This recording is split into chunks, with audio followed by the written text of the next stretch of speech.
Diyos na umatan ni kamong aming wagi ngay kay Banagu na impaggal daw kada kayo amin kakabsat ko ngay Lucano. Mapagpalang araw sa ating lahat. Welcome back sa ating YouTube channel na si Kuya Agusting Adventure. Guys, andito tayo ngayon na dito sa Western Expressway going to Medina North. Hali kayo guys, inyo kasamahan sa aking road adventure. Ito tayo ngayon guys, lalabas na natin doon sa CPP1 sapagkat yung ating pangarga ay overload, yung overload na gatas. Mabuti hinaharang nila tayo doon, inabutan nila tayo doon sa dispatch.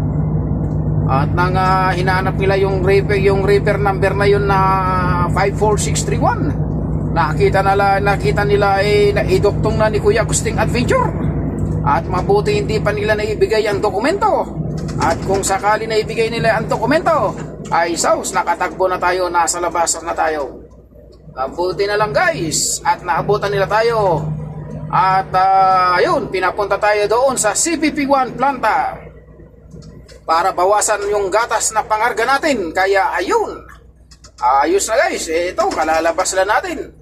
Ang time departure ng ating biyahe ay 8:30 in the morning. So time arrival on tomorrow morning is 7:30 in the morning there in Medina North. So sa lahat ng mga taga nandyan sa Medina, andito na ang inyong gatas. Ayuda ninyong gatas, andito na. Darating na dyan, parating na si Kuya Agusting Adventure. At kasalukuyan tayo, nandito tayo guys. At ang tagbo natin pumapalo lang guys ng 90 km per hour. 90 km per hour lang ang ating tagbo. Tagbong pogi lang yan guys, tagbong pogi lang.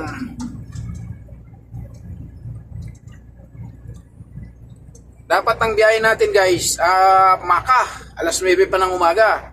So, tinawagan tayo ng alas 5 ng madaling araw. At binigyan tayo ng taning ng 1 hour. Kaya ayun, nababuhol natin. At gusto naman natin itong biyahe na to na biyaheng Medina. So, agad-agad ako naligo at pumunta agad doon sa CPP planta. Sapagkat guys, 4 days na naman to na walang liguan guys pa sa truck drivers dito sa Kingdom of Saudi Arabia. Asahan mo na yan guys, 4 days walang ligo yan. Punas-punas na lang yan. Basta driver, basta driver, walang araw-araw na naliligo yan. Kung hindi 3 days, 4 days, yan ang totoo yan. Kaya kaya yung sinasabi nila, basta driver daw, seat lover, wala yan, huwag kayo maniwala dyan. Sino ba magkakagusto dyan sa mga truck drivers na yan katulad namin na hindi kami naliligo. Pero yung mga tindera dyan sa mga kapehan ay sigurado na kasama ni driver yan. Yan nga sabi nila, kahit anong ganda mo, kung hindi ka sa driver, mapunta. Joke lang.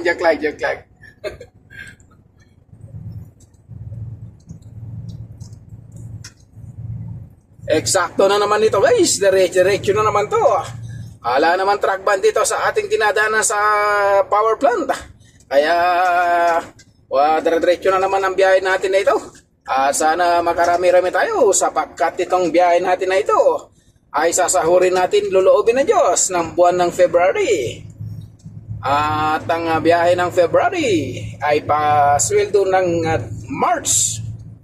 So yun, na-close level na tayo nung 25. So ngayon ito muna tayo. Biyahe muna tayo guys. Upang makarami at magkaroon tayo ng pundo. Kapag tayo ay nakapundo na, saka na naman tayo magpasaway at hinay-hinay na lang.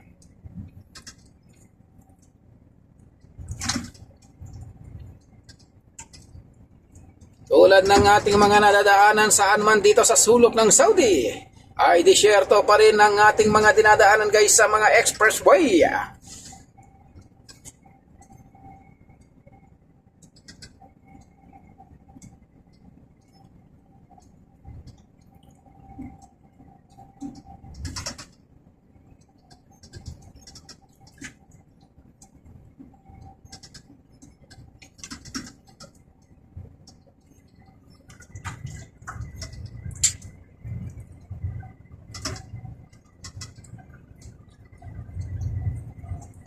Sana hindi natin masalubong guys yung ulan. Dahil kawawasing lang natin kahapon nating truck. Kaya ito, malinis na naman ito guys ang ating sasakyan. Kaya sana wag mo nang bumuhos yung ulan. Dahil nako, talaga namang kinuskus ko hapon to guys itong ating truck. Kaya malinis ang kanto sa labas niya. Dahil puro libag na eh. Kaya sana ayok na hindi mo na bumagsak ang ulan dito sa Kingdom of Saudi Arabia para masulit naman muna natin yung linis ng ating truck sapagkat sinampo pa natin kahapon yan, sinampo pa natin yun yesterday.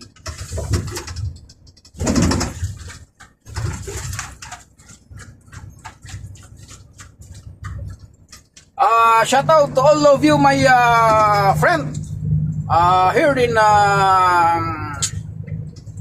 YouTube channel, and also to all my viewers and subscribers here in my YouTube channel na si Kuya Agusting Adventure. Shout out to all of you my friend there in Europe. Shout out to all of you my friend there in Canada, USA. Shout out there in my friend in New Zealand.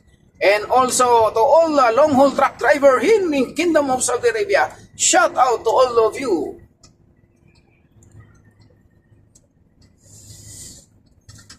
Ayan, si paring box camera monitoring guys. Kapag yan ng kumislap, wala nang bawian yan. 150 riyal. Kaya ingat-ingat tayo sa mga box na yan guys. Ayan oh.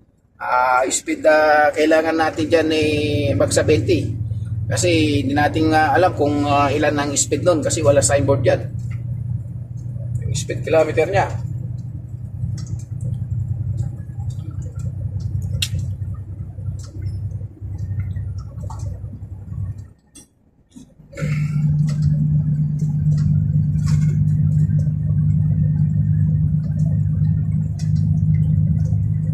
Hindi tayo nakapag-prepare ng ating baon guys na yung ready to eat na. Kasi kanina pagpunta natin doon sa kantin wala pang naluto na breakfast.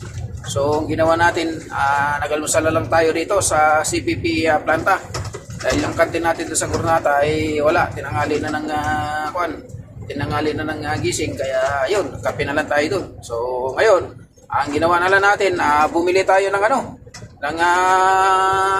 anak ng manok, yung pinanggalingan pala ng manok, yung itlog, yun ang binili natin, saka itong pepino na ating ngatayin mamaya, at may kamatis naman dun. Pwede na yun guys. Tipid-tipid kapag may time.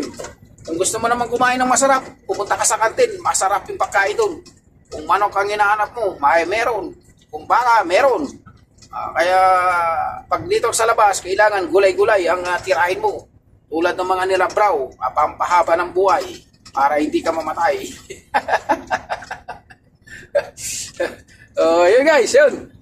Thank you so much guys for your viewing my videos. Thank you so much all of you. Take care and God bless you all. I love you all.